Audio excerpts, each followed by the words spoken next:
আজ আমি আপনাদের সুন্দর একটি ভিডিও উপহার দিতে চলেছি, তাই ভিডিও শেষ পর্যন্ত থাকুন।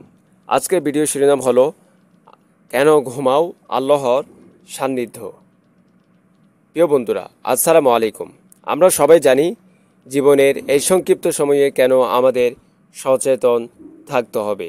আল্লাহ এবং তার নবী সাল্লাল্লাহু আলাইহি ওয়াসাল্লামের সান্নিধ্য লাভের জন্য আমাদের একাগ্রতা জরুরি। নাম্বার 1, ঘুমের প্রয়োজনীয়তা। আমাদের শারীরিক শক্তি পুনরুদ্ধারে ঘুমের গুরুত্ব রয়েছে, তবে অতিরিক্ত ঘুম আমাদের জীবনকে পিছিয়ে দেয়। নাম্বার 2, ফজর নামাজ ও দোয়া আমাদের জন্য মহান সম্পদ, কেন আমরা তা বাদ দিচ্ছি, এ আমাদের প্রশ্ন থেকে যাচ্ছে। নাম্বার 3, আল্লাহর সান্নিধ্য।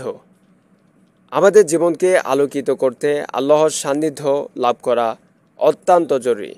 আমাদের উদ্দেশ্য হওয়া উচিত তার পথে চলা। নাম্বার 4, আসুন আমরা সবাই মিলে মিশে সচেতন হই, ফজর নামাজের প্রতি গুরুত্বারোপ করি আর আল্লাহর সান্নিধ্য লাভের জন্য চেষ্টা করি।